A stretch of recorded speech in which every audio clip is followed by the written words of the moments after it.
परमात्मा बताते हैं कि चारों युग में मेरे से परिचित मेरे संतों ने मेरे द्वारा बताई गई यथार्थ भक्ति विधि का डंडोरा पीटा, मुनादी करी, अनाउंसमेंट की खूब जोर जोर से,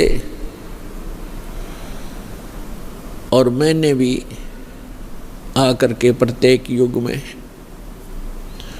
इस यथार्थ ज्ञान रूपी हीरे मोती लालों की वर्षा की।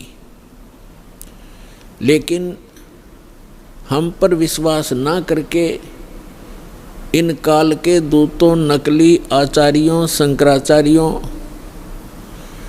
और इन झूठे गुरुओं पर विश्वास करके पूरा मानव समाज वर्तमान में डले ढो रहा है, कंकर पत्थर कौड़ी इकट्ठी कर रहा है लाल के स्थान पर।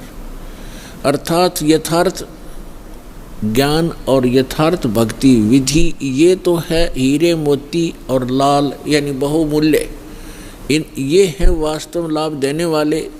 और जो गीता अध्याय नंबर 16 के श्लोक 23 में कहा है कि शास्त्र विधि को त्याग कर जो मनमाना आचरण करते हैं, मनमानी पूजाएं करते हैं जो शास्त्रों में सदग्रंथों में विद्यमान नहीं है, तो उनको न तो कोई सुख होता है, न उनको कोई सिद्धि प्राप्त होती है और न ही उनकी गति होती है, अर्थात व्यर्थ, यूजलेस। तो जो शास्त्र विधि को त्याग कर सदग्रंथों के विपरीत साधना है वो परमात्मा ने बताई है कि वे डले हैं, ढेल, ढेल माने डले, कंकर पत्थर जिनकी कोई वैल्यू नहीं है। चारों युग में संत पुकारे, कूक कहा हम हेल रे, हीरे माणिक मोती बरसे, ये जग चुगता ढेल रे। पर भी लेन जात है दुनिया, हमारा ज्ञान किने ना सुनिया। परमात्मा कबीर देव जी, कबीर साहब जी बता रहे हैं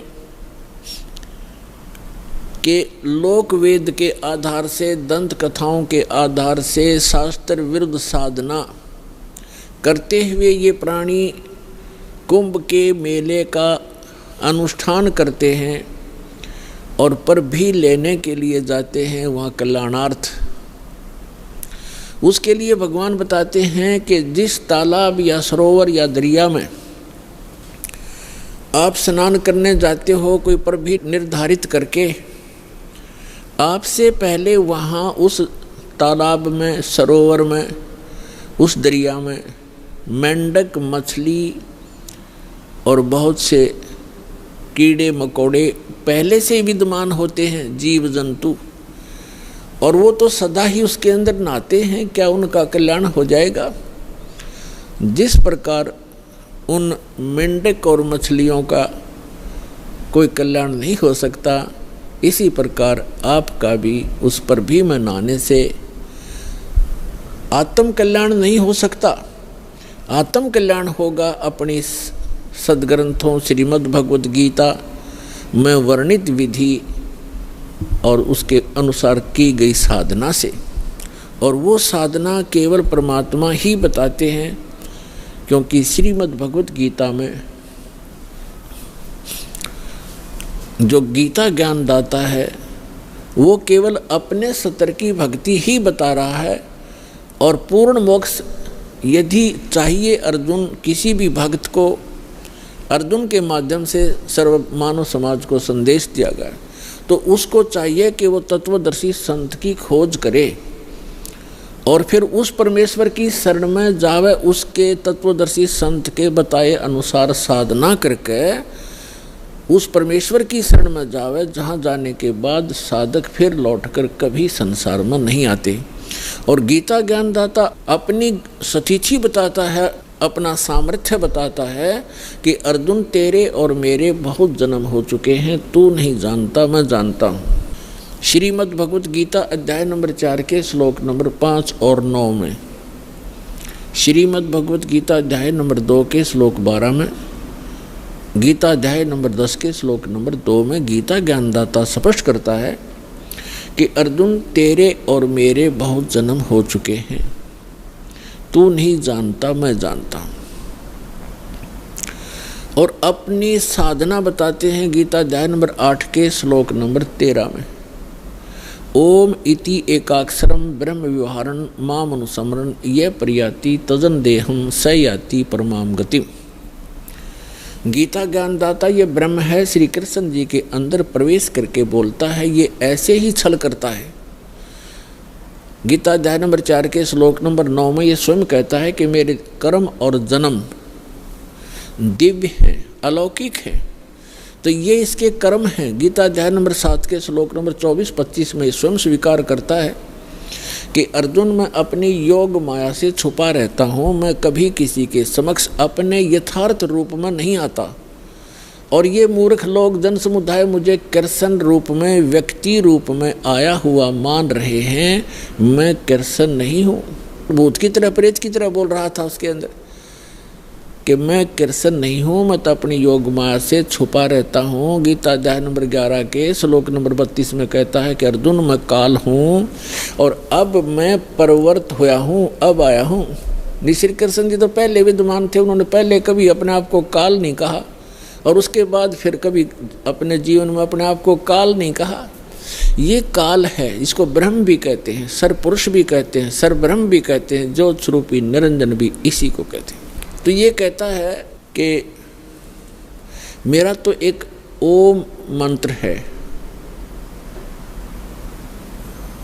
और ये कहता है कि मेरे जन्म और कर्म अलौकिक हैं। तो खुद कहता है कि मैं अपनी योग माया से छुपा रहता हूँ, मैं कभी किसी के सामने अपने यथार्थ रूप में नहीं आता। तो श्री कृष्ण में प्रवेश करके ये ब्रह्म बोल रहा है, सरपुरुष बोल रहा है। 8वें अध्याय के 13वें श्लोक से भी स्पष्ट हो जाता है, ओम इति एकाक्षरम ब्रह्म व्यवहारन माम अनुसमरण। माम ब्रह्म, मुझ ब्रह्म का केवल एक ओम अक्षर है, उच्चारण करके सिमरण करता हुआ यह प्रयाति तजन देहम, जो शरीर त्याग कर जाते हुए इसी का सिमरण करता हुआ जाता है, स याति परमाम गतिम, वह परम गति को प्राप्त होता है। यानी ओम से मिलने वाली जो परम गति है, ओम से मिलने वाली परम गति क्या है? ब्रह्मलोक में जाता है साधक। और आज तक के ऋषि महर्षियों को इस ओम से आगे कोई मंत्र का ज्ञान नहीं था, और ब्रह्म को ये संपूर्ण पूर्ण परमात्मा माना करते थे। और फिर घुमा फिरा कर इन्हीं ब्रह्मा विष्णु महेश तक ही इनकी बुद्धि की सुई आकर टिक जाया करती थी, क्योंकि इनको कंप्लीट स्पिरिचुअल नॉलेज नहीं था। कारण क्या है कि वेदों में ज्ञान तो उस पूर्ण परमात्मा का अधिक है, ऐसे ही श्रीमद् भगवद गीता में ज्ञान तो पूर्ण परमात्मा का ही अधिकतर है, लेकिन पूजा की विधि केवल ब्रह्म तक की है।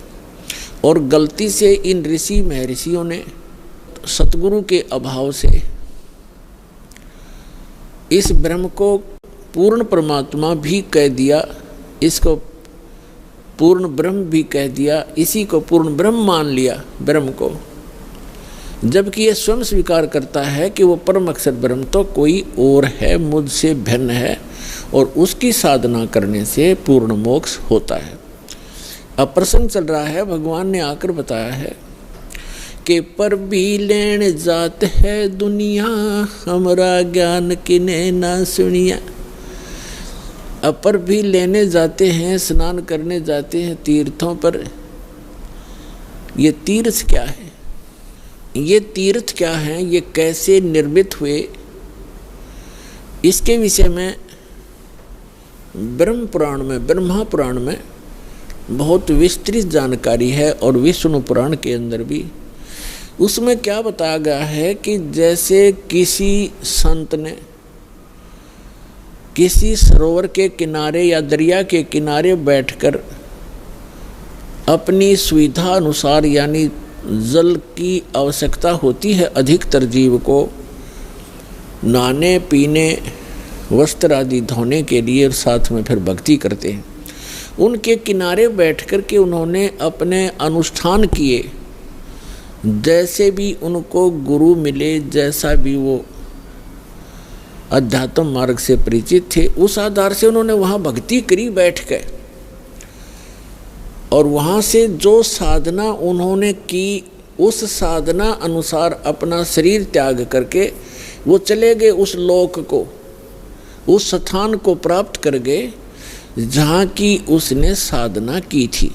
अब बाद में उसकी यादगार में उस महापुरुष ने वहाँ शरीर तो छोड़ना ही होता है, उसकी यादगार बना देते हैं। और फिर शेष जो जनता होती है वो उससे प्रभावित होती है, क्योंकि वो साधना करते करते अपनी उस पूंजी में से अन्य किसी को आशीर्वाद, दुआ या बद दुआ दे करके वो प्रभावित अवश्य कर लेता है, जिस कारण से वहाँ की जनता, आसपास की जनता उस साधक से बहुत प्रभावित हो जाती है। उसके बाद उसकी मृत्यु के उपरांत वहाँ एक उसकी समाधि बना देते हैं, वहाँ पूजाएं शुरू कर देते हैं और फिर उसको वहाँ उसके मत्था टेकने लग जाते हैं और उसको तीर्थ नाम दे दिया जाता है। अपनात्मा परमात्मा ने आके ये निष्कर्ष दिया है कि जैसे अमरनाथ कैसे बना, अमरनाथ की स्थापना कैसे हुई, ये कैसे वेल नोन हुआ, सुप्रसिद्ध क्यों हुआ। भगवान शिव ने पार्वती जी को ये अनमोल मंत्र दिया था जिससे मोक्ष संभव है।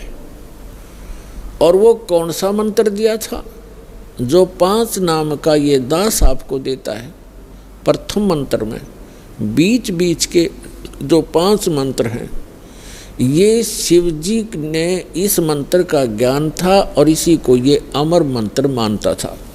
एक तो पुण्यात्माओं, हमें कंप्लीट स्पिरिचुअल नॉलेज ना होने से, संपूर्ण अध्यात्म ज्ञान ना होने से हम इन नकली संतों के द्वारा घने भ्रमित हो गए।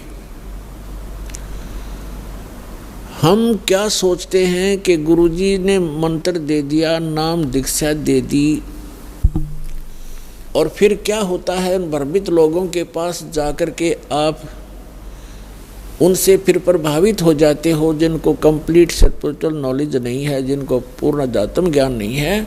तो वो क्या पूछते हैं आपसे कि आपने दीक्षा ली है वहाँ से बरवाला से, कितने दिन हो गए?